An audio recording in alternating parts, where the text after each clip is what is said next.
Certified nanay ka na ako. Ikaw ang pinakaunang gumigising sa bahay, tapos ikaw ang huling natutulog.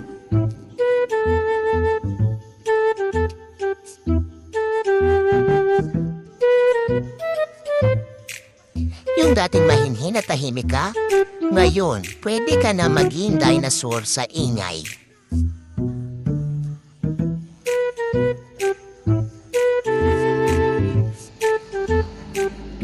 Yung late na natutulog kasi nagliligpit pa ng mga kalat sa gabi.